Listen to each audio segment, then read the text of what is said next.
7 p.m. For our select board meeting. And as customary, we stand in honor of America by pledging allegiance to the flag. I pledge allegiance to the flag of the United States of America and to the republic for which it stands, one nation under God, indivisible, with liberty and justice for all. Right. Before we get started, I just wanted to bring some attention to a long-time resident of Bellingham and a former long-standing planning board member, Glenn Gary, who unfortunately left us on Friday, and just wanted to bring attention and just give him a moment of silence.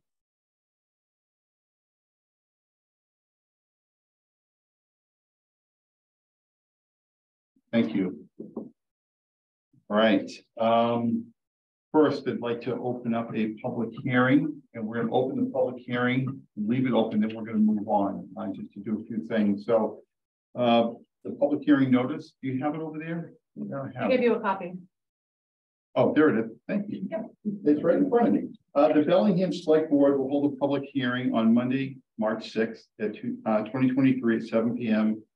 in the Municipal Center Arcane Meeting Room, at which time Larry Sposato, Town Clerk, will discuss local election requirements pursuant to Chapter 92 of the Acts of 2022 Votes Act, and whether the town will vote to opt out of certain non-mandatory features, such as voting by mail and in-person early voting for annual municipal election. This meeting will be held in person, but can also be accessed via the Zoom online option. Details can be found on the town website at www.bellinghamma.org under the Virtual Public Meetings tab. Donald F. Martinez, the chair. Does anybody want to make a motion? It's open, and so now we're just going to bring it. So first, as we get started, I'd like to bring up Jeff Prescott. No, can we do Jennifer Russo first? Oh, yeah, sorry about that. That's okay. Okay, Jennifer Russo. So tonight we're interviewing two individuals, just a kind of casual Q&A. We have two appointments potential for the Historical Commission. So first we have Jennifer Russo via Zoom. Hi, Jennifer. Hello, I'm so sorry. I'm joining from my car. Oh, that's okay. Won't be the first time it's happened. All right. Great. So Jennifer, tell us a little bit about yourself and your interest in the Historical Commission. Sure. So I'm Jen Russo. I've been a resident of Bellingham since 2014. My husband and I live on High Ridge Road with our son. I am involved with the Bellingham Youth Football Board, as well as a writer for the Bulletin. So I've tried to really become involved with the town. This was something that I was really interested in from before I even moved to Bellingham, but I wanted to give myself time to really get to know the town and the people in it before I really made a move to try and join. Incredibly passionate about history and preserving memory and the history of the state of Massachusetts as a whole, but willing to learn, even more about Bellingham and try to have, the next generations know who people were, why the town's important, why it is a mark in Massachusetts. Very important to me because I'm a Mayflower descendant. Also a descendant of two women that were hanged in the Salem witch trials. So memory, and preserving that is incredibly important to me. And that's pretty much it. It's just something I've always really loved. I did minor in it in college because I was so interested in American history. So would love to join and see what I can do to contribute. Also very into genealogy, obviously. So I'd be happy to help in that respect as well. Questions from the board? If I could just say something. Sure, absolutely. Hi, Jen, it's Kelly Grant. So I just wanted to give a little plug. So I got to know Jen through youth football this year, as she was on the sideline for every single game, even when her son was not playing, taking pictures, supporting all the players. Jen is such a well-rounded person and already you know, very integrated in the community. So I think this would be a very great appointment for Jen. Great. Anybody else? No, everybody good? I'm good too. Perfect. I think it Great, sounds yeah. great. Thank you, Jennifer. So we're not going to make any decisions this evening. These are just getting to know the candidates, who the volunteers basically for these commissions, and we will at our next meeting make our appointments. Okay. Great. Thank you so much. Thank you very much. Thanks, All right. Jen. Bye-bye. Jeff? Come on up, Jeff. So in full disclosure, Jeff and I are neighbors. Known Jeff for 40 years, or close to 40 years. And I'll just let him speak, but so. And I asked Jeff to get involved. Yeah.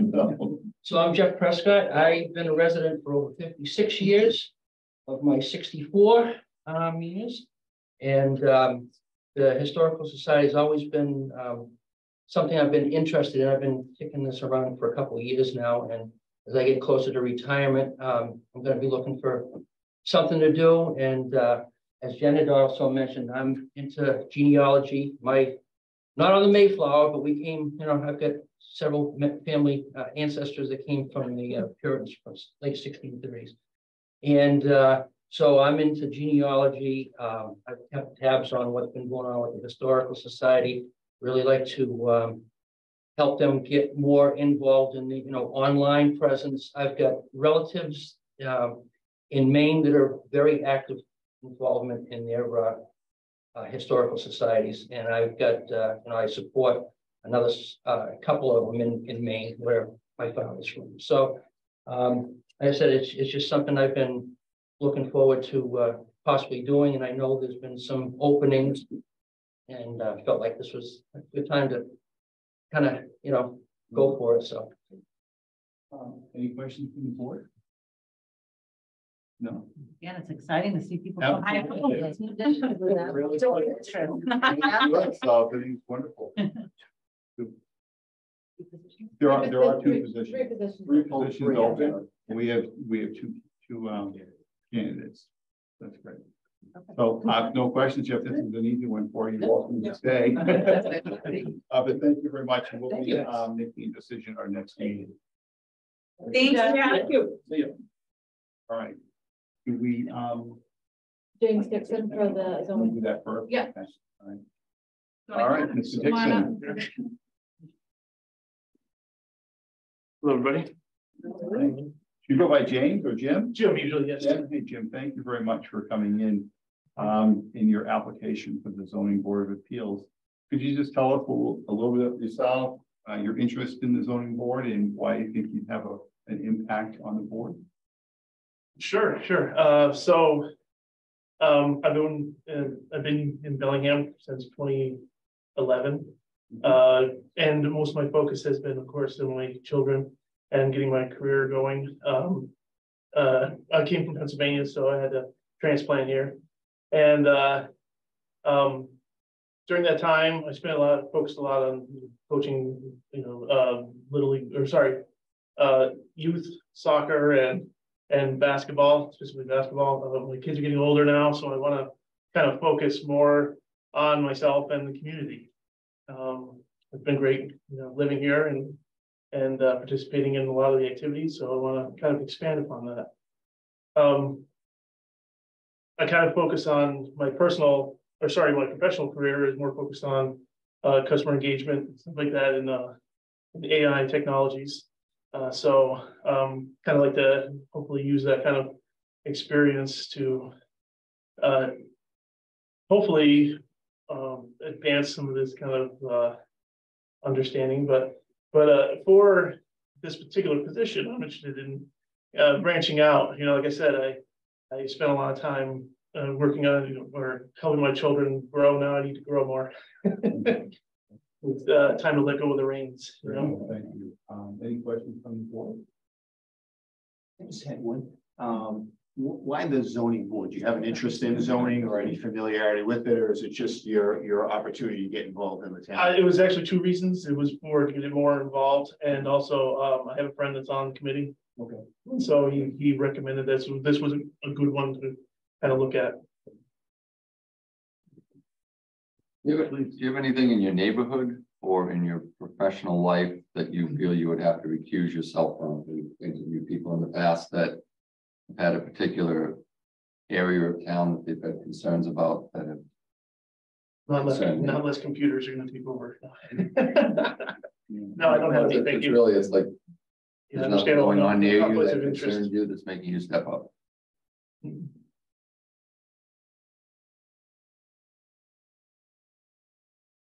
All right, any other questions? No? I think we're good. Thank you. I really appreciate you coming in tonight. Thank you. Thank you, Jen. So we're gonna, So we're gonna go to Larry. now. Larry, Yep. Larry, come on up.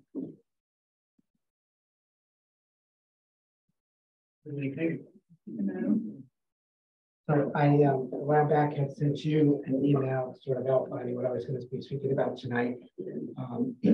It's, as you're aware, there was a chapter 54, section 25B of the Acts of 2022, which basically codified all the modifications that were made to accommodate COVID epidemic or the pandemic. And they became law.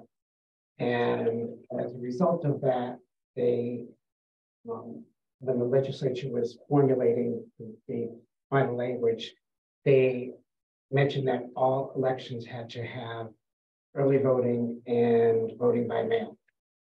And without realizing that local elections might not be necessary for local elections.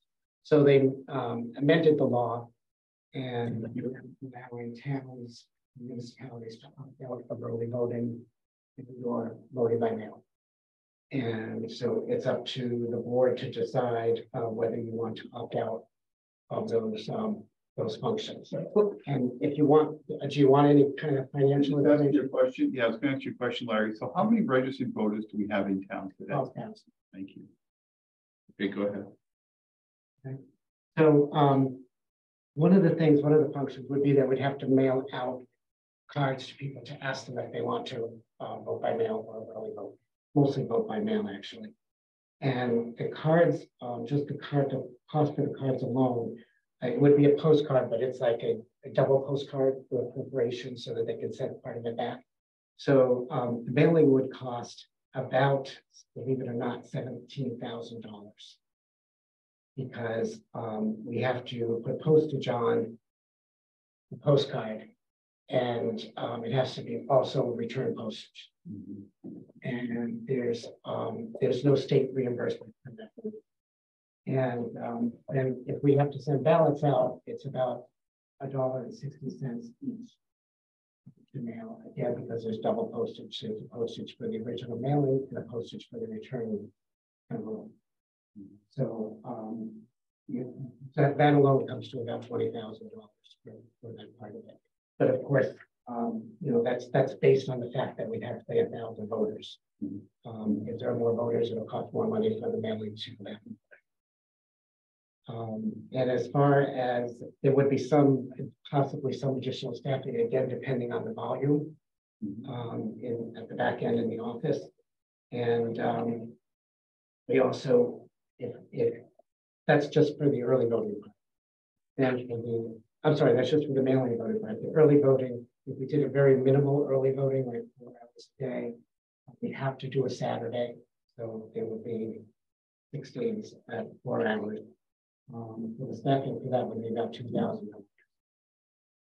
And again, depending on the volume, there would be extra cost in the office staff. So you add those numbers up, you're closing on $40,000. That's Very expensive to provide the opportunity for a town election, not a state or federal election, to either a mail-in ballot or early voting. In my opinion, it's absolutely ludicrous. There's no way that the town would appropriate $40,000 for something. That's my opinion. So, Particularly like anybody can request an early ballot. absentee ballots are not changing. yeah, that's right. We need to make a vote tonight whether to adopt or not adopt. So would anybody like to make a motion? Make a motion, we do not adopt early voting. Second. first and second. We have some folks in the audience. Very good question.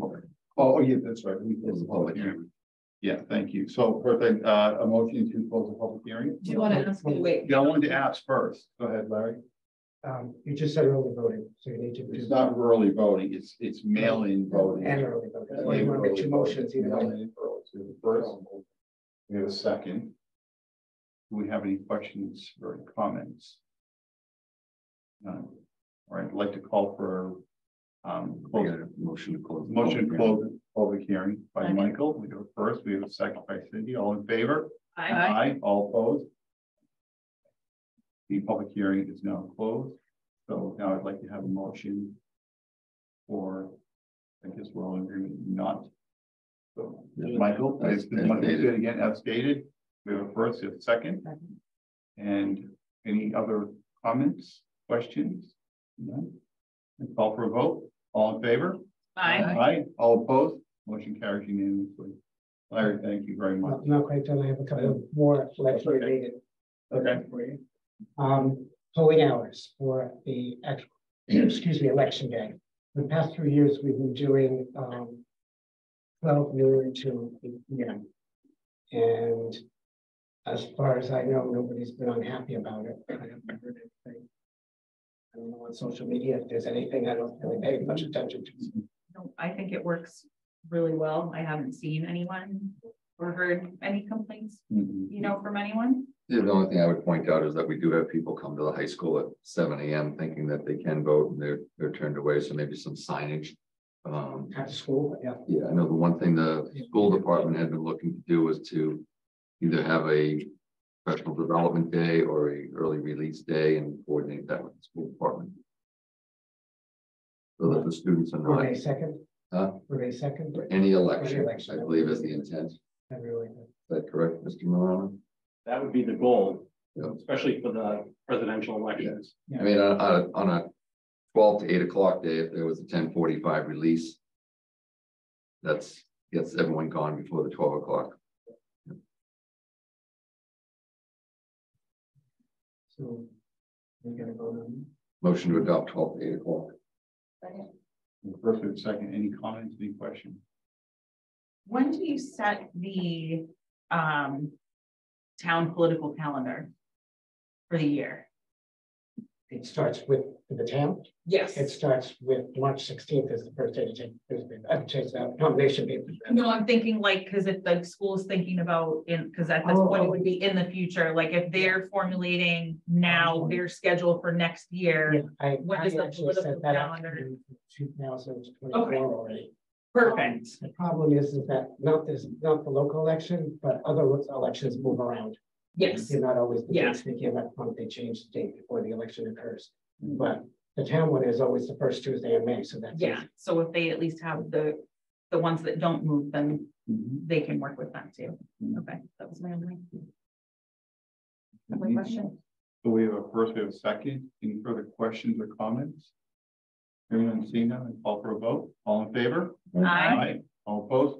Motion carries. The next thing is that the legislators have given me a lot of work, I'm sorry, but you have to vote to allow police presence at the election. I make a motion to allow police presence at our election.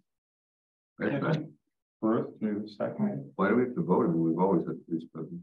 Because they put that in because they wanted the council or the select board to actually vote to have police presence because some people find it intimidating or what's the other word everybody finds, you know, inappropriate, whatever. Pressure, whatever the word. Okay. Not in this time. So we have, so the question I have, Larry, is that for a town election where we typically don't have a large volume of voters, is there really a need to have 5? We cut down. Can we cut that back? Because one, they'll save us money, and we just don't need to have 4 or 5 officers, you know, there for a town election. The thing is, particularly with the town election, I know that there's a lot of upset about people carrying signs all along the route of planting signs in and so on and so forth. So I have one person that kind of watches the outside, the doorway for the people that come that are handicapped, and also to keep track of the signage along the route. So, so they're not actually in the gymnasium. So what's your plan? How many officers do you plan? It probably would be 4. 4? Yeah. So one outside, one inside the door, and then 2 in the gymnasium? And the one outside the door would be also sort of in the gymnasium if we need, when they take breaks and stuff. Is there any way we can get away with 3? And, you know, we can, but I don't know how much monitoring is going to be outside then. In terms of making sure that the people are not putting signs up or leaving signs. Well, I'm, being part of an election, I've seen times when there were a lot of signs. I've seen like the last few times, the signs weren't all the way up. Right. They were just, it was something, I think, was self-policing. I wouldn't worry so much about that. We'll see. Okay. I'm just suggesting 3. I mean, 1, it can save us money, and 2, if there are folks that are intimidated by a larger police presence in voting, we don't want that. If we can get away with 3 and it's safe, I prefer that. But if if it's a safety issue, then we should have more. That's just my opinion.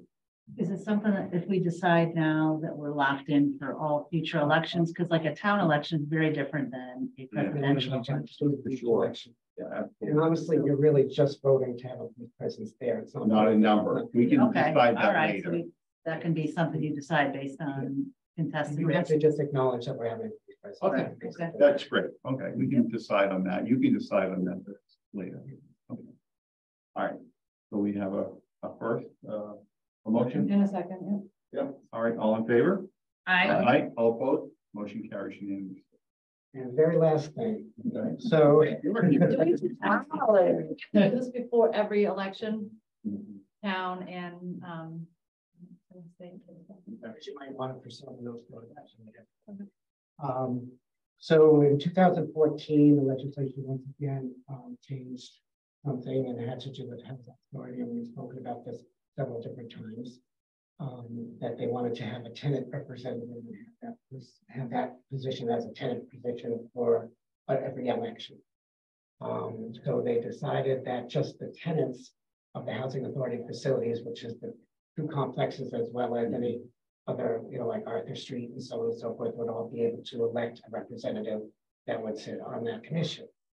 Took a very long time to implement the law because they really didn't think it through. And then when they finally did, they wanted to have the that tenant elected, but they never had a clear way of who was going to monitor the election or how it was going to take place or whatever. So that kind of blew up. So then the final thing, the last amendment that they made is that the select board would appoint a tenant member of the housing association, housing authority. So out of the 5, there will be 3 elected by residents of town. 1 is appointed by the governor and 1 will be appointed by the select. So I have in my office 3 applications for that. That does not have to be done until May because it goes with the election. So I just wanted you to know that that was there, and that I will forward the applications to Hillary so she'll be able to get that going.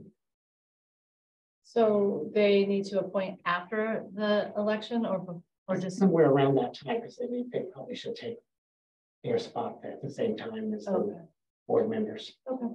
Larry, what's the process for the person being appointed by the governor? Is there an application that the person sends in, or do you do it on They behalf send in of? a letter or an They send in a application, letter. or or they contact someone else to contact the governor. What's the turnaround time typically for the appointment from the governor? Is it quick turnaround? Under the last administration, Yeah. but sometimes it takes forever. It has on other occasions taken a long time, and also to replace that person sometimes is a very lengthy period. So the 3 applications you have now, are all 3 sending letters to the governor, or just 1? No, they don't need to. They're only, you're the ones that are appointing that person. The governor's appointee is already there. It's already there. And so I guess they will come in for an interview, and if you want, I will let them know that that's the process, and then you can take it from there. Yep. Okay. That's all I have. That's all you have? Thank you. All right. Thank you, Larry.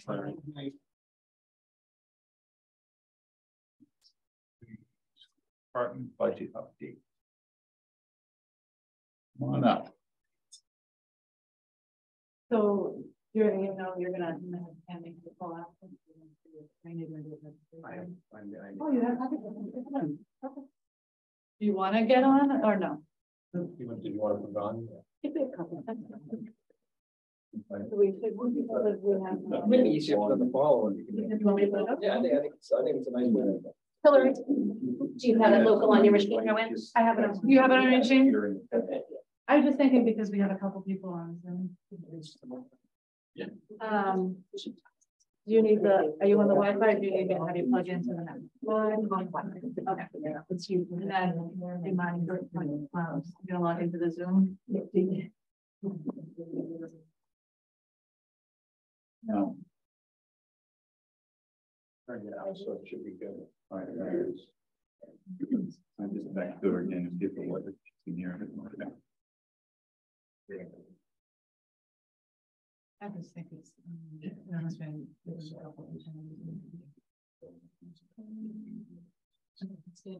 Eight, seven, great. 8, 8, 3, 6, 1, 7, 1, 2. Yeah, it was down. Is there a name on your computer? Joanne Rebella. Okay.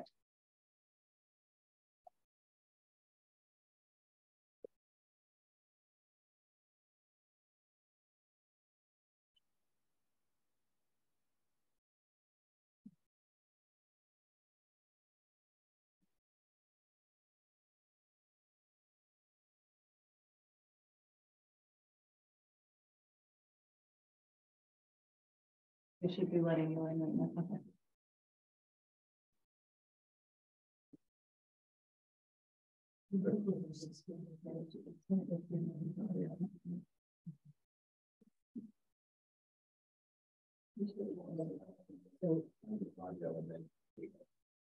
Without motion.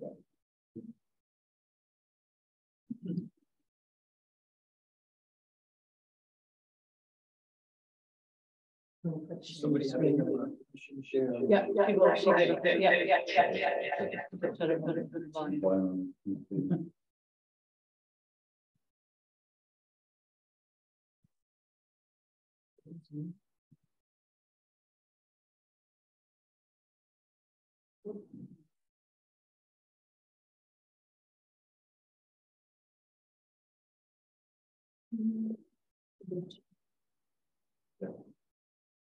Awesome.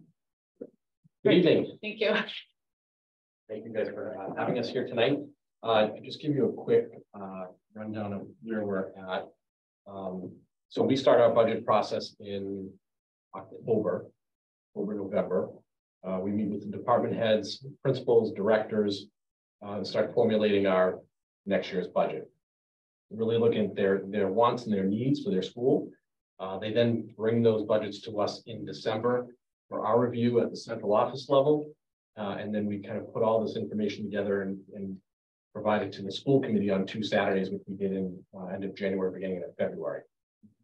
And then we continue to work through the budget, finding ways to, add positions, remove positions, be efficient through the process. And tonight we're here to give you an overview of where we are right now. And we're not complete yet. The budget's still a work in progress, but we want to give you a kind of a snapshot of where we are and what we're looking at for FY24. Sound good? Sounds great. Turn it over to Joanne. Sure. So in preparation of the presentation, just to let you know that at the beginning is more general information. And then as we go through, we'll be able to dive a little bit deeper and hopefully answer some of the questions that you may have.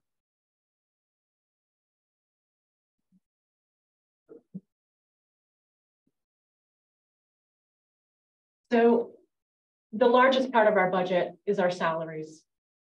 And if we are looking at the increase from FY23 to FY24, we're looking at approximately $1.3 million, of which $477,000 is for instruction, which is our classroom teachers and our aides. $193,564 is for administration, which is principals, clerical staff, administrators. Operations increase is $48,551. That's maintenance, networking, utilities, copiers. And student services, which is all of our special education district-wide, that increase for salaries is $619,006. Moving a little further, we also have our non-salary budget. And again, broken down within the same categories. Instruction, we're actually showing a decrease of $4,793. For administration, we're showing a decrease of $25,376. For operations, again, which is maintenance, copiers, and such, $75,115. And student services for our special education department, it's $131,143. For a total increase of non-salaries of $176,088. So if you look at the comparison over time, and again, this is the school department budget only. This is not including transportation at this time. In fiscal year 20, our salaries were $20,871,112 to today of $24,445,368.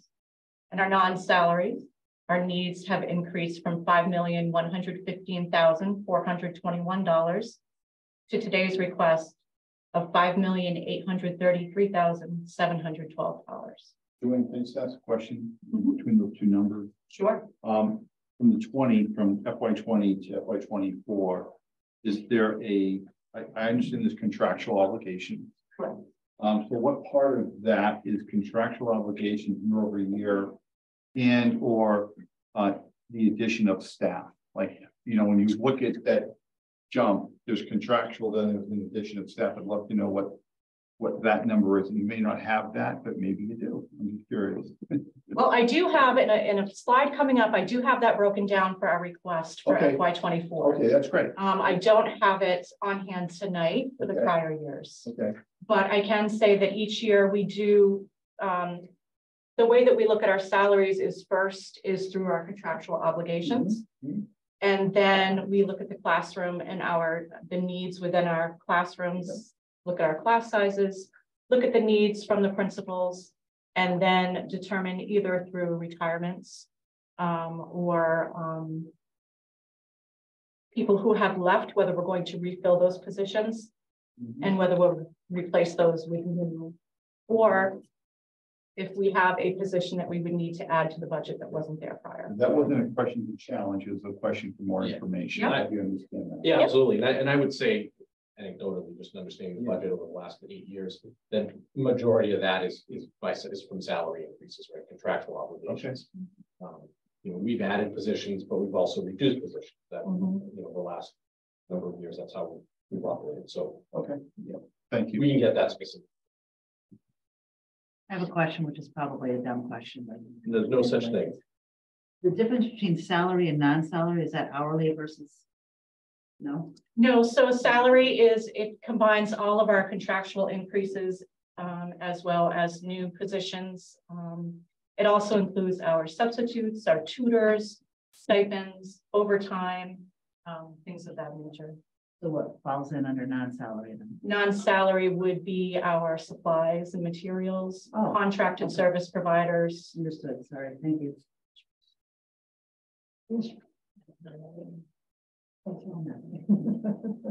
Sometimes it's dumbed down from this. Never afraid to ask a question. Can you give an example of, I'm sorry, contractor services? Just example, like a dumb question, like, you know, it's. Sure. So I'm saying I'm dumb? No, I said dumb question, I'm asking you. I'm asking another dumb question. So contracted services that we would have year over year, we would have our legal fees.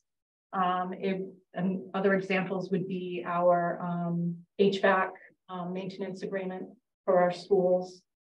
I think Mrs. Speed might be referring to contractual increases, means the raises that we negotiated with our. Contractual increases and not contracted services. No, it's contracted services. Yeah, you asked for contracted. Non-contracted. So yes, I'm using the word contracted twice. Contractual increases are the steps in the lanes for our teachers, our COLAs for all of our employees, and yeah, it would be steps and lanes and COLAs. That's in the salary line. And that's in the salary.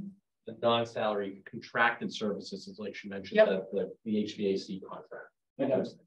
Thank you. Sure.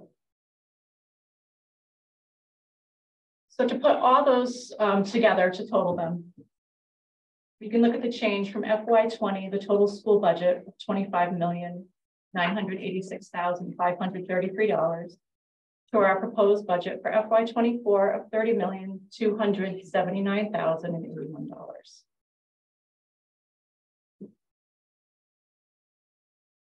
From FY 23, it's 28,7 to 30.2. What's that increase? Is that from FY 23 to FY 24? What's the percentage increase? I can The do the- percentage I can do in the math, but the percentage increase, we're looking at 4.62%. okay. Yep. So while we were looking at building our budget, we do have several positions that we are reducing. We have 2 librarian positions, one at the high school, one at the Memorial School. We have a 4th and a 5th grade STEAM teacher at the Memorial School. We have the coordinator of reprographics district-wide, excuse me, and 1 paraeducator at Keogh Memorial Academy.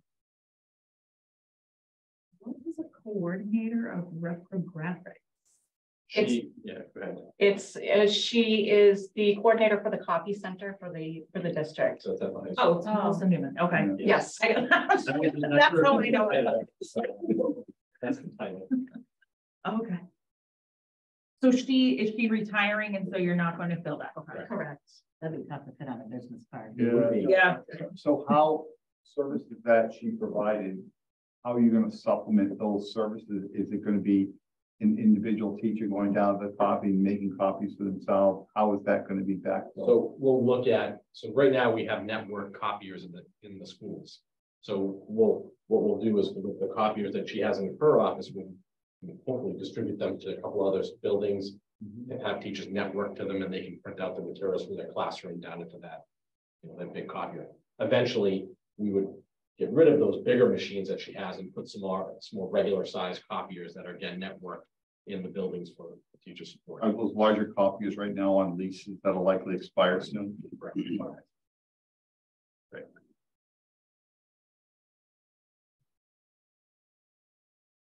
So again, while we were building the FY24 budget, we had several new position requests that we are not moving forward with, but we just wanted to bring to your attention that they are needs for the school department. We had a new request for the athletic department clerk, new request for a plumber district-wide, a new request for a facilities technician mechanic district-wide, an electrician district-wide, for 2 indoor-outdoor custodians district-wide, 3 additional paraprofessionals, 1 at DePietro Elementary School, 1 at Stallbrook, and 1 at the Memorial School, and 1 new request for an English teacher at the high school. I could just mention the 3 positions that the plumber, facilities technician, and the electrician. We're really looking to see if we could create those positions to help reduce the cost, right? So right now we go outside to, bring in vendors to do this work. We're thinking it would help reduce the cost if we could, have people in-house. We do have a lot of 5 facilities, right? And they take a lot of maintenance. So we're thinking that help reduce. And then the English teacher at the high school was to meet some of the demands, I won't say demands, but some of the requests for additional electives and reducing some class size in those particular, in that particular field. can I ask a question about that? Are we not serving the students? I know we serve the students well. That's not the way, it's not coming up. Are we missing out on serving our students better by not having that additional English teacher? Like if there are AP classes that we aren't able to offer, that we should be able to offer to be competitive with other programs in our district. I know that, so this position was going to help not just English, but social studies. And the hope was that we would be able to add AP government based off this position. Again, the electives that we currently have in social studies and English are pretty packed. So this position would help alleviate some of that and give us the ability to create an AP government class, which there are kids are asking. But I think we have, I'm going to say 10 AP courses that we currently offer at least. So we are pretty competitive with what we offer.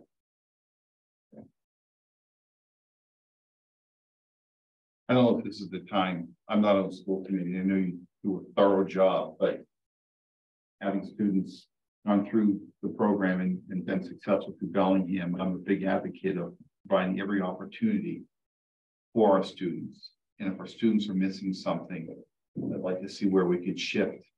So if you feel that AP government class would be extremely helpful to our students, learning about government policy, all of that, and then allowing them and using that to help them wherever they're trying to go to college or whatever secondary education. I'm just a huge fan of figuring it out and grinding it out to see if we could have that class. And that's me. I'm not speaking for the board, I'm speaking for me. Okay. If there's a way, I'd love to be able to workshop and figure it out. You know? That's what we do, right? Yeah, I know you do. Process. Right? I know you don't do a lot of it. And I'm not saying you don't do a good job at all. I'm not saying that. You're not even close. It's just. Well, that's where it falls into our purview of finding more money. Exactly. Okay. Thank you. Thank you. Do we know what that cost would be to add that class? Any idea? The position, with that position, if we ballpark, we have a median level that we do, was it 66,500. Yeah, that's just the salary. That's just a salary. That's like a master's step 5 that we would budget for any new position. Now that it could come in higher, it could come in lower, it all. Yeah. Thank you. The other thing to keep in mind is that they have positions that have been reduced. I School see committee funds are added, that may not be their top priority. They Right. might have other priorities there, so. I'm just asking. Yeah, no, I understand. I understand. I'm not challenging why they came up. I'm just the state. Mr. Frank kind of read my mind too, is, I mean, we have a rigorous complement of AP classes, and so there's a million different AP classes that could be offered, Okay. some of which are more beneficial on students' career paths and interest studies, and some which are less. And again, I don't mean to add, Mr. Ronnie, correct me if I'm wrong too, but again, it's going to be, that class is going to be filled too. Yes. Investment. Yeah, Make sure that there's going to be sufficient utilization of that one class. Yeah, exactly. I understand. Okay, thank you. Also, when we were building the budget, when we were looking at reductions, we were looking at our non-salary lines. And so some examples of where we reduced to help meet our needs were in supplies across the board.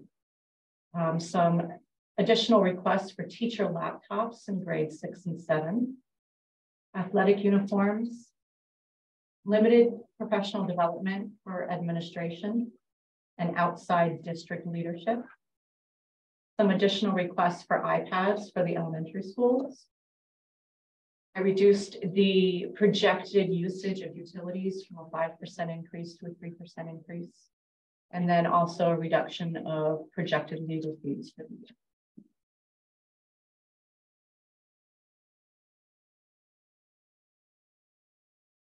Just a quick note on that teacher laptop. So they currently have high-end Chromebooks that they use. We thought I think some teachers were looking for a regular Windows laptop, but what they have now works very well. It's again a higher end Chromebook, she'll be okay with those. So that was the. What about the iPads for the elementary schools? Is that, I know computers are provided now, is it? So yeah, the iPads are, so we're looking to get a couple of carts for grades K and 1, right? And it's easier for kids at that grade level to utilize an iPad and have additional apps that would be beneficial for them compared to like a Chromebook. And I think the cost for that was about 45,000. Was it 2 carts? I believe so. Yeah. They'd be shared through the grade levels.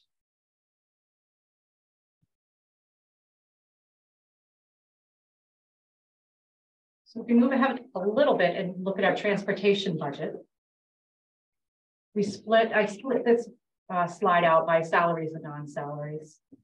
Our request for the salary portion for the transportation budget has actually decreased by $120,123. And this decrease is due to several positions that we had budgeted for this past year that we did not fill and we're not going to move forward with. And the total non-salary increase is $80,279. And that is primarily for the contracted increase with our vendor bus contract. That was a 2.5% increase for the coming year. And then the remainder is for supplies and maintenance for our vehicles. So our total transportation budget request for FY24 has actually decreased by $39,845.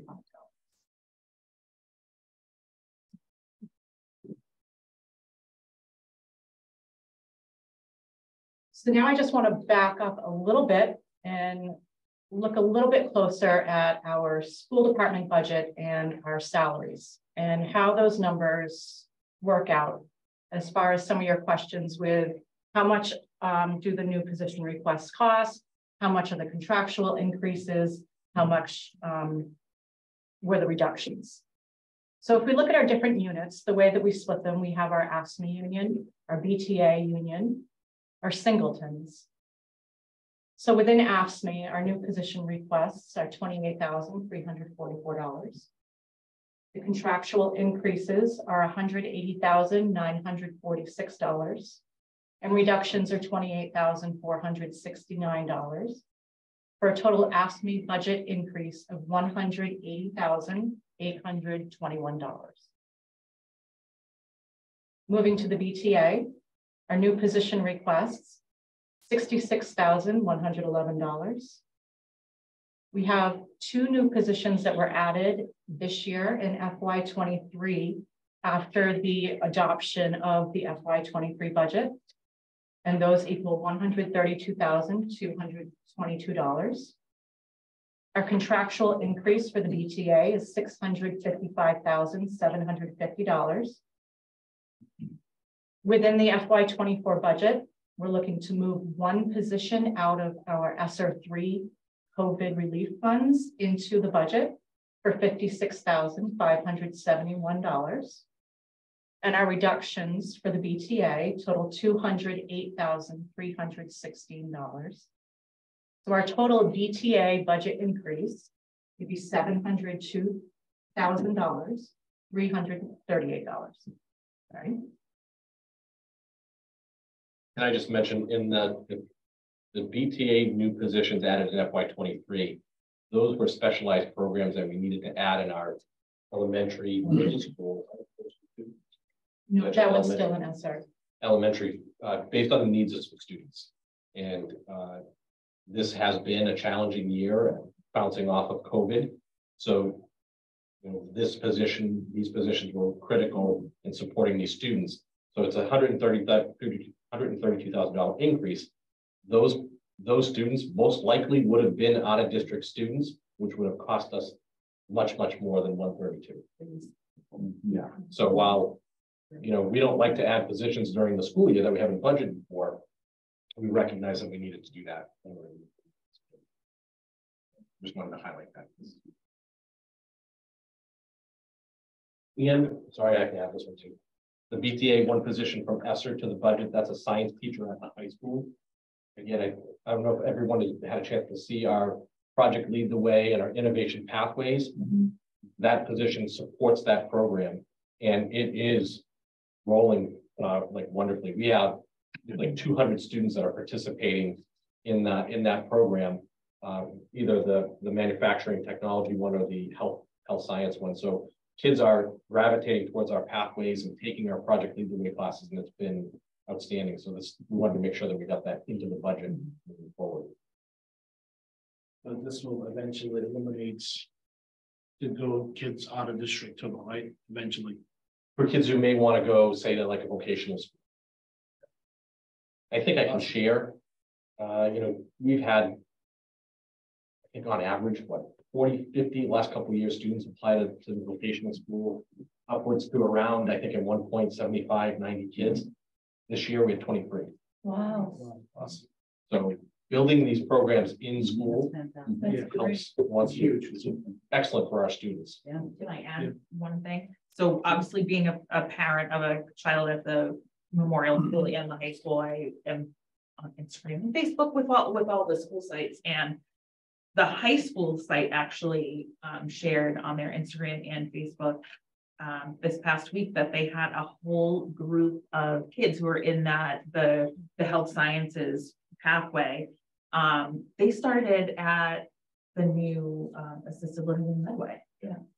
And they're in their scrubs and they've got their, teacher, their mentor with them. And it's amazing. We have an outstanding internship coordinator, Karen Ayers. She is phenomenal. We kind of stole her from the Ed Hub in Whitensville, but she's with us and she is going after all of these opportunities for kids. So not only are those kids participating in that, they're getting a paid internship because we did a grant through DESE to help support this, and they're getting paid for that experience. So we're looking to develop more innovative pathways down the road, not just in the science field, but I know this board is looking to create a pathway.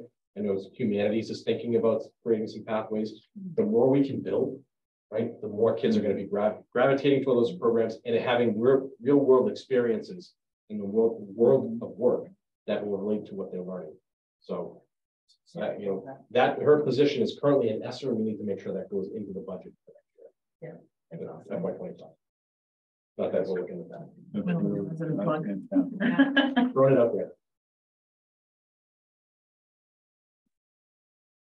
So looking at singletons, a new position request total $45,000. We had one singleton moving from the AFSCME contract from negotiations. That's a total of $59,414. The singleton contracted increase is $194,005, and singleton reductions are $54,072. So the total singleton budget increase is $244,347. And then beyond those three groups, we also have, as I mentioned before, we have the substitutes and the tutors and the overtime and whatnot. And so the cost of those, we're looking at bringing our building substitutes, which we had budgeted in our ESSER grant, and also increasing AFSCME and singleton substitutes for a total of $130,000. And then increasing other salary lines such as stipends, overtime, and tutors for a total of $80,839. So our total other salary budget increase would be $210,839. So if you put that all together and take a look at everything, including transportation, we have new position requests that total $139,455. Total of the positions added this year in FY23. Positions that are moving from the ESSER grant to the budget, and that one position from AFSCME to singleton. That's a total of $459,046. The total of our contractual increases are $1,030,701. Our total position reductions are $290,857. Our total non-salary increase is $176,088. And our transportation budget decrease is $39,845. So the total increase that we're looking for the school and the transportation combined is $1,474,588, which ends up being a 4.62% increase. And so again, looking at that, and I think this was one of the questions earlier, with that total $1.4 million increase, 1 million of that is contractual. So 3.5% of that increase is for contractual purposes, and the rest is a 1.04% increase.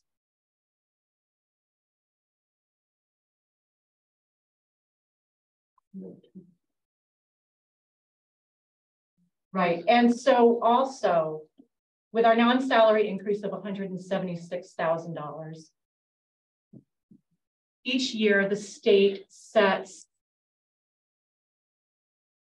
a limit of the percentage that the private schools that we send our out-of-district students to limits how much they can increase. This year, they allowed a 14% increase, which was ridiculous. It was so much higher than anything we had ever seen. So a lot of that non-salary increase was due to the projected 14%. What is it historically? Like, what are you usually looking at? Historically, I believe between 2-3%.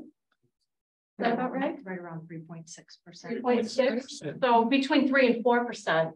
And for whatever reason this year, they're allowing the 14.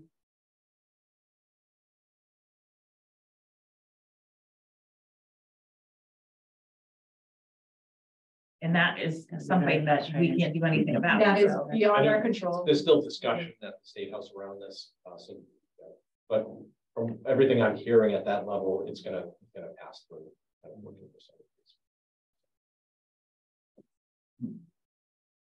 So the final dollar request for both the school department and the transportation budget, $33,391,791.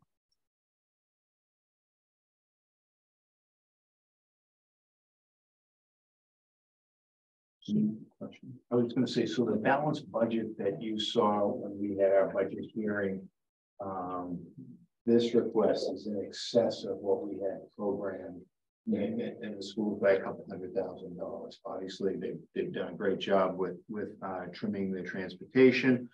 Chapter 70 outlook is better. We don't have a final budget, so certainly this Mary and I have had conversation. This certainly fits within the total budget, and if local aid looks better and it truly does come in better, maybe we will be able to take a look at some of these other things that we talked about. Maybe there are opportunities, as we've looked at before, to do something with like iPads and technology through alternate means of funding if free cash comes in solid in the fall or things like that. So there could be other opportunities. But as far as this budget request goes, although it's in excess of where we were, given the news that we got with the governor's budget, I think we're going in the right direction. Good shape. Any comment, Mary? Yeah, to Dennis's point, you know, we all saw the state aid numbers that came out over a week ago. And we've had an opportunity to sort of digest that. The bulk of the increase in our Chapter 70 aid is due to the Student Opportunity Act, which was an act that was passed several years ago by the legislature, and they were supposed to start funding it in FY21. They, of course, did not when the projection for revenues started to decrease during the pandemic. So they delayed the funding of the SOA, the Student Opportunity Act. They did start that up in FY22. And so now what we're seeing, this increase is due to the third year of funding, assuming that the legislature supports and upholds that funding, then we will see some favorable increases in our state aid. However, I will temper that a little bit with the fact that our assessments continue to grow, as you guys have seen. And the thing with the assessments that's somewhat frustrating is our Chapter 70 aid, when it is calculated, it's based on the October 1st enrollment from the school district. But with our assessments and our charter school enrollments, It actually gets updated periodically through the year. So if the charter school enrollment continues to increase, then we will see additional increases in our assessment during the year. So it's not a fixed number like our Chapter 70 number is. So little concerned about that and where our assessments are going to end up. And also some of the programs that the governor did put into the state aid package that she put out, fully funding things like the homeless transportation, regional transportation for other school districts. It remains to be seen whether the House and Senate will support those increases to the level that she's proposed.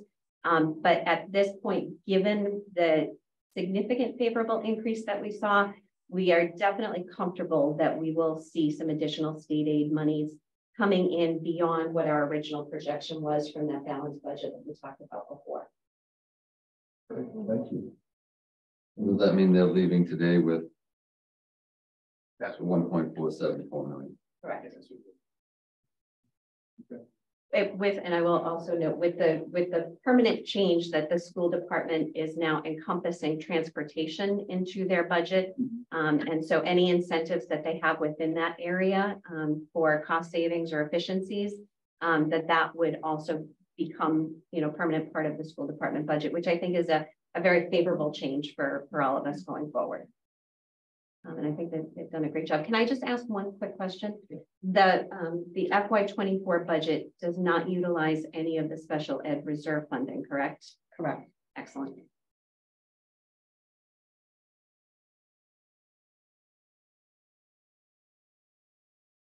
Any questions? I'm just wondering whether I should start talking. Probably, I would No. suggest you don't. Because I think as a member of the athletic department at the school and sitting on the side of them. Actually, from the ethics board, I can comment on anything that's not related to athletics. Yeah. So if I do some simple math and if the request is at 30.279 million, 4 years ago, we were at 25,986. If we factor in the 1.5 million in the override, we have only averaged $700,000 a year in additional funding for the school department.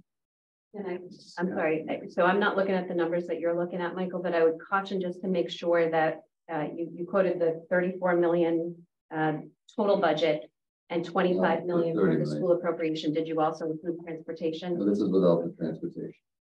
Both of those numbers that you quoted? I thought you said 34 million, which no, I said 30,279 for fiscal 24 and 25,986 for fiscal year 20. Mm-hmm.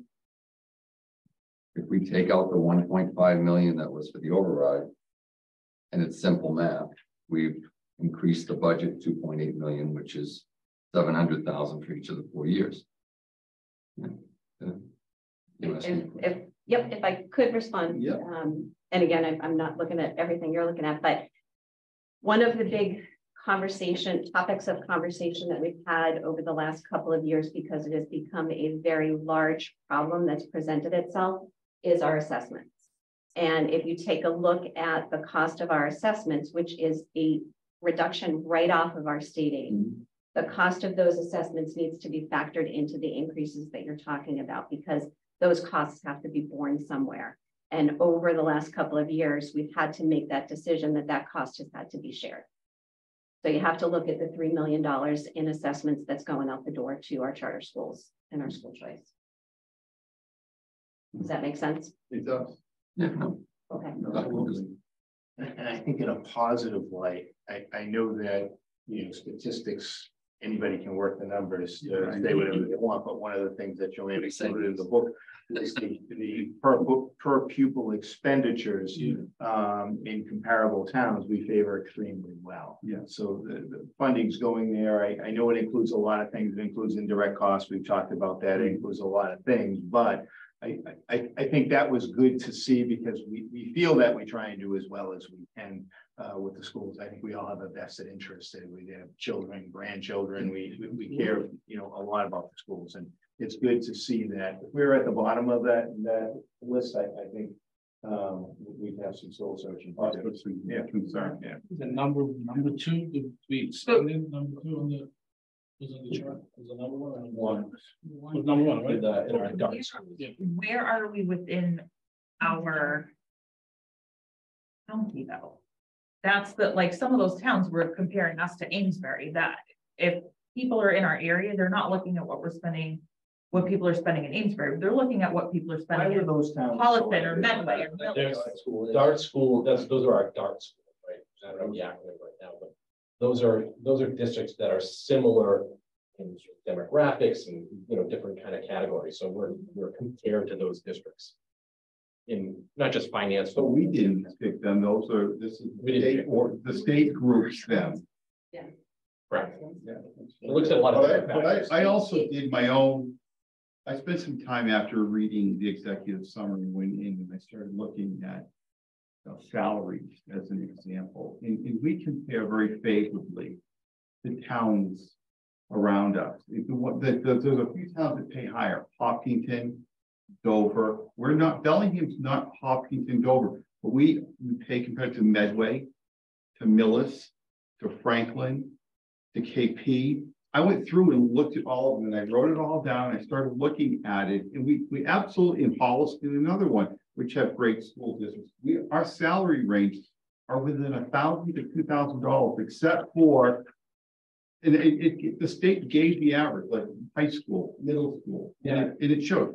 I mean, I just gives over $100,000 a year. Yeah. Dover's in the high 90s. Yeah, I would just caution you on the average, right? Because that's comparable to the number of people that are working and where they Right. fall. Fair enough. Newer teachers are older. This was this was our website, the state website, where I was getting these numbers. Now, they can skew year over year as well, because what you see is that you may have some folks, you have retirees, they're at the higher level, and they hire in at a lower level. So you can see the ebbs and flows. You can see when the bunch retired, and then when they hired in new, the next year the salaries would drop. Like in 2020, it was this number. In 21-22, it went down, but now it's working its way back up. I think you have to look at the actual salary schedule structures for those districts, right? So if you look at Franklin, it is different than Bellingham, and so is Medway. Yeah.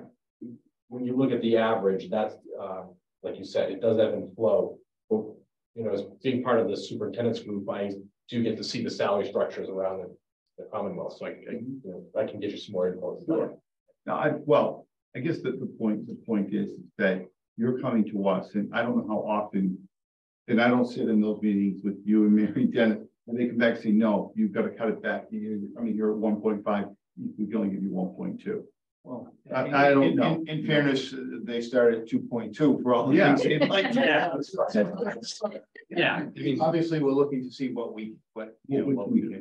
and I've worked with Dennis and Mary and Joanne too. We work a lot with together to get to a point where we try to solve some of we try to come up with creative ways to provide additional funding, whether it's through free cash purchasing, technology or desks or things like that are in the budget that we can take out. And we've done some of that, and maybe we'll be able to do some of it this year as well.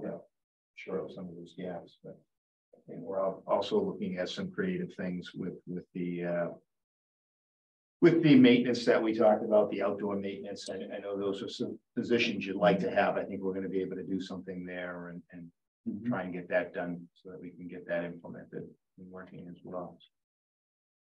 So if I could just throw something in.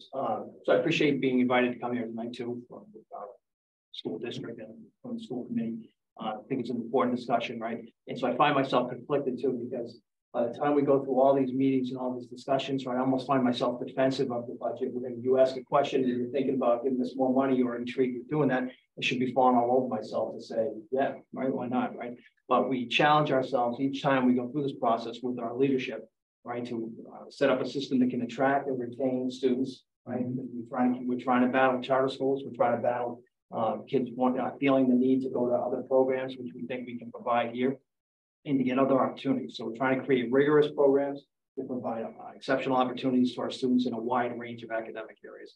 And we're also trying to attract and retain skilled professionals to stay here and want to stay here for the long term, right? You and I both have had kids varying ages going through a wide range of time frames covered.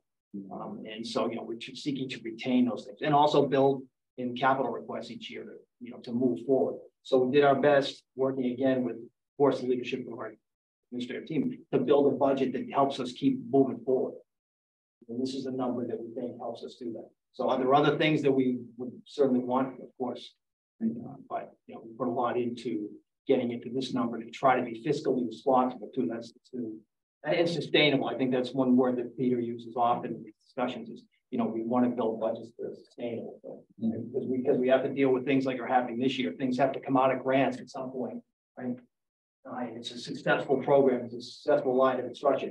But okay, now there's less grant money. So if we want to keep that, we have to find a way to finance it ourselves. And that's always a challenge. So I appreciate the opportunity and the discussion and look forward to further ones.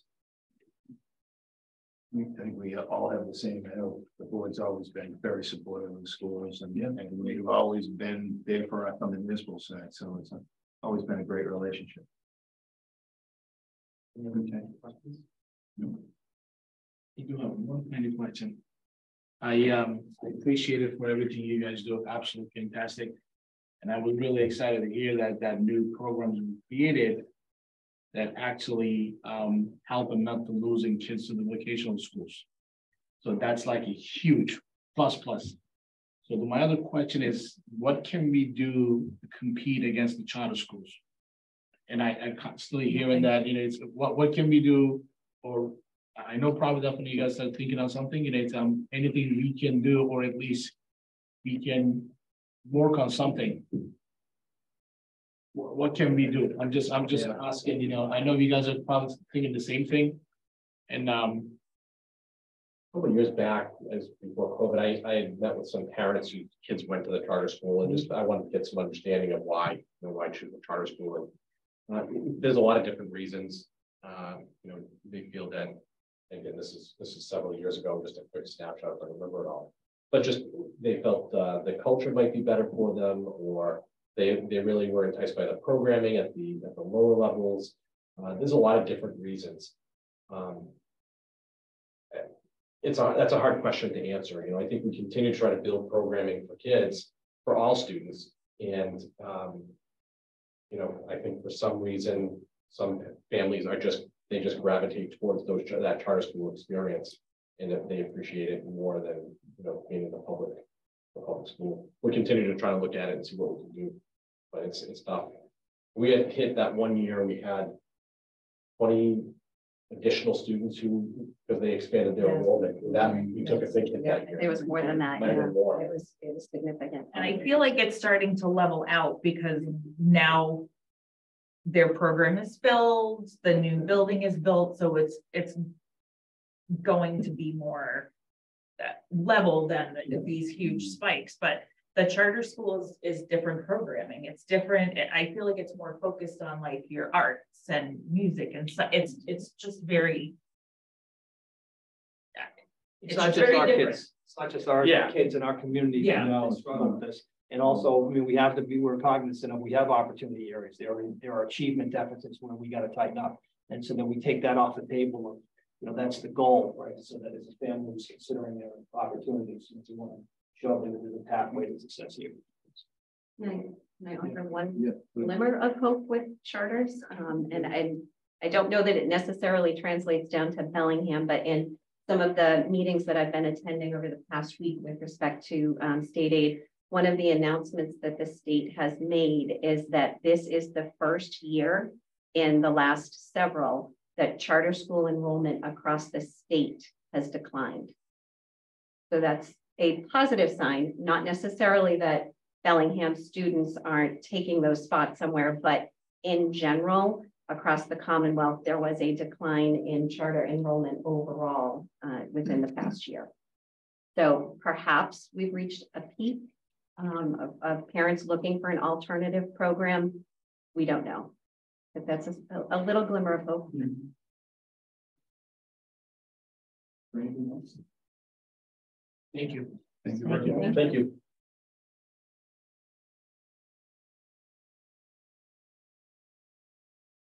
Yes. And other business, we vote on the ARPA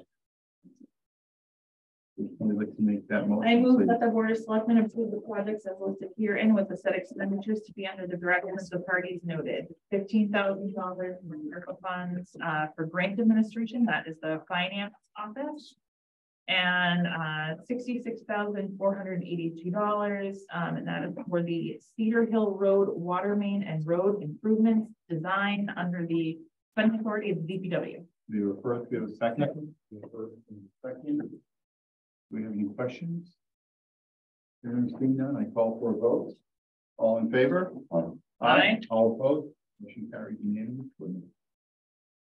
Right, next we have a bid award, bid award well 12 replacement project.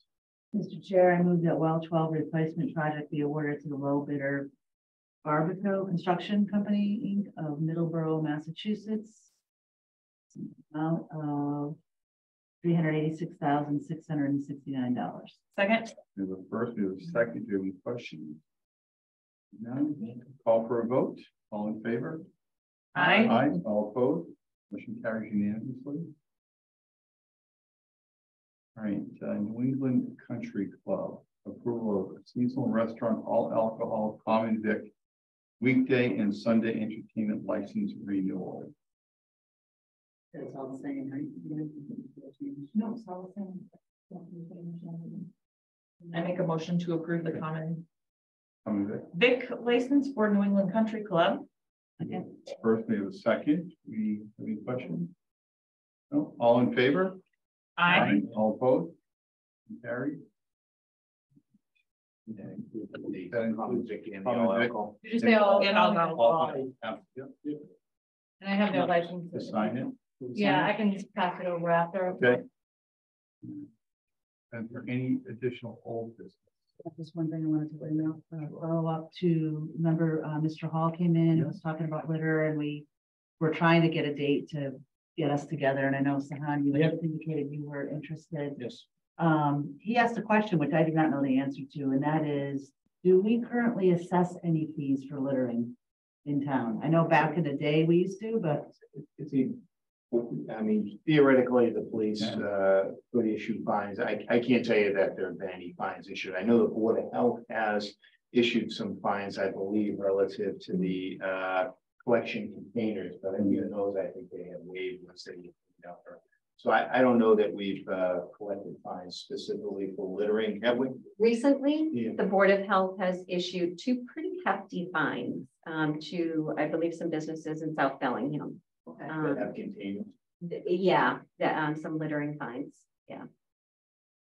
so to be able to answer his question, is that something I would go to the Board of Health to get details, or we're not really enforcing it? Well, it's not that unless somebody saw something. I know there was a member of the Board of Health that literally saw somebody throw something out of their car, and she was able to get their license plate and turn that in and attempt to do something about it. So if it happens and somebody turns them in or catches them, then certainly a fine could be assessed, but it's just difficult to attribute it to a specific individual. I wanted to just read you. Is it fair for me to read a text from him from today on this? He was gonna come on, I'm not sure what happened. He, Mr. Chair, if you'll allow me to. Sure. Sorry. That I'm gonna be honest, I just want the town to get it done, as it's the town's responsibility as far as I'm concerned. They have a budget, and every project going forward should demand a contribution to it. And they just need to hire people to do it, which I think we are doing as part of our bringing in new businesses, right? Yeah. Get the school resource officer back on the program like Lenny did as well. I'd also like to know what the current fines are for littering. So I said I would bring it up tonight. I don't understand the school resource. Aspect. So Lenny, remember Lenny, you and I had this discussion, Lenny commented on a post of his on Facebook that he had gotten a group of kids. Community service. Yeah. Sure. Do you mind if I just add, and I missed the beginning part of the conversation, but I would like to highlight for the town meeting warrant that's coming up, we do have an article for a town beautification revolving fund. And the idea behind that, I'm sure Dennis can speak to it more eloquently than I can, but the idea behind it is some of these new projects, that there will be some funding as part of the special permits that would go into that beautification fund. for the town to potentially hire or contract out services to do cleaning in certain areas. The planning board's been working on this Yeah. for the last two large projects. I've worked with Bill O'Connell and there was money already, but we have to approve it at the town meeting. The special fund, the way it was worked, it really wasn't right. The accounting side, so Mary said, so we can't, would have been on the warrant the last time. But we passed over because it wasn't ready to be organized properly. So now, so again, it's a one-time contribution. There's like $30,000 available, but not until after the town meeting, but each and planning board is and will be continued to any new projects of that size. They will be asking for contributions to that fund. And Mr. Hall's aware of that. I made him aware of that, earlier conversation. Can I add something in this subject? It's I did a little bit of asking around. I know we kind of mentioned that at that meeting too. What I heard, I'm assuming probably with Dennis, you can find out about it. Probably you might have some kind of idea. If you reach out to Norfolk County Sheriff Department, they said You did it already. I've already they done said it. they basically create a schedule or plan for the spring coming up. So they might maybe just squeeze, I don't know, maybe not every week, but I mean like it maybe once a month or every few weeks. So they do have those programs, but I think we need to reach out to them. I don't know who that might be. We did. We reached out to Norfolk and Worcester, and essentially their programs went south with COVID. I think they had one. Didn't you say for Norfolk they need to have someone that can be at that level outside picking up trash or something? I spoke to the sheriff. They don't have anyone right now Yeah. that's qualified to do that. There was one person and they were being released like 3 Yeah. weeks ago. Yeah. There's nobody there that's eligible Right. based upon the type of confinement. They have nobody. And they have pages of requests because it used to be a very active program before COVID. And then when COVID hit, they started releasing for parole. All right. Because they were too crowded. Worcester, we had a conversation with Worcester, the same thing, same issue. In fact, they just don't have the manpower. But one thing we did talk about was on the main streets and where it's safe for them to be out one day a week. I talked with Jesse, we're gonna have a couple individuals, our summer help doing That's great. summer cleanup. So that'll help, especially on the main drag. Yeah. Any other old business? Is there any update on the town clerk's budget? We had spoken about whether the increase would be as of January 1st, and I think that's what you had voted, so I think that's how it's. Well, it wasn't, I don't know if we actually voted on that. We had a conversation, but I think. Oh, I think you did vote on that. No, I think the plan that we had a conversation with Larry, he appeared to be okay with what was. The bottom line doesn't change, it's just the way that it's structured. Right. Anything else under old business? Any new business? No? Dennis? A couple of quick items. We're meeting with Congressman Auchincloss on Thursday to talk about earmark funding for PFAS. Some communities in the area have been successful with earmarking. I guess the way it works is that the congressional delegation has so many earmarks that they're able to put forward a year. So maybe we'll get successful there. We'll be meeting with them on Thursday. There are a lot of questions about the Red Mill project, the project that's planned to go behind us. And we're actually having a pre-construction meeting with them tomorrow. So that is going to start. We'll be seeing some trucking activity because they have a huge volume of material that's coming out of there. So that is moving forward. Yeah. It's really happening. In the Primavera building, the asbestos has been remediated, and I was told they were going to start demolition working from the portables moving forward to the front of the building today. I don't know if they actually did any of that today, but they have pulled their demolition permit. I drove through Friday, I think, just to take a look, and it was a very active site. I know the fencing has been up, but there were probably about 10 employees already out there working, taking out some windows they had started. So Right, they'll take out all the windows before they start. yeah.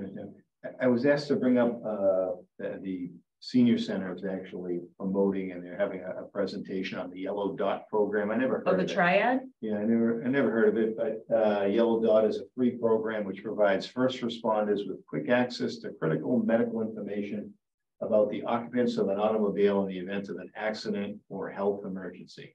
Participants place a yellow dot decal on the driver's side rear windshield of their cars. In the event of an emergency or accident, the yellow dot alerts emergency responders that inside the glove compartment, there is an envelope containing the operator's medical information. So the sheriff's actually coming down, the Norfolk County Sheriff's coming down and joining the seniors on March 9th. So great program. It's probably been out there forever. I haven't heard of it before. What time is that? I don't know if anyone else has. It is 1 o'clock on March 9th. And, you know, questions like where do you get, you know, I'm sure the things that Senior Center will have information on. That's great. That's all I have. Dennis, I just have a question before we close. It's kind of new business. Yeah, and I saw some posts on Facebook about this, and use the trails a lot to walk my dog, and I see a tremendous amount of dog waste, and folks aren't picking up their waste. And I was at another trail not too long ago, and there was really nice sort of holes in their bags, and there was a place to dump. And I'm just curious, who would be responsible? That SNET would be responsible? DCR. DCR. So it's DCR, but we can contact that. So we don't have. There's nothing like that on the trails in Bellingham that have like waste bags and or barrel. And you see them. I was in Hopedale and when I was walking, they were all their trails. They were everywhere. Blackstone had some as well. Yeah, well, that's the question. And I think that might help because I was like disgusted with at Center Street going toward 126. I could not believe the volume of dog waste, especially in the early parts, like right there at Fox Run Road. I couldn't believe the volume compared to other parts of the trail. Like if you're on Lake Street and going toward Franklin, you know, DCR owns and maintains, so we can certainly look into maybe putting something there that might help residents clean up after their dogs. Definitely. See what we can do. I know it was gross, but it's a lot. All right, is there anything else? No, I believe that we have satisfied our agenda for the evening and a motion to close the meeting. So moved. Second. First, we have a second. All in favor? Aye. Aye. All opposed? Motion carried. I have to go sign the. Yeah. Yes.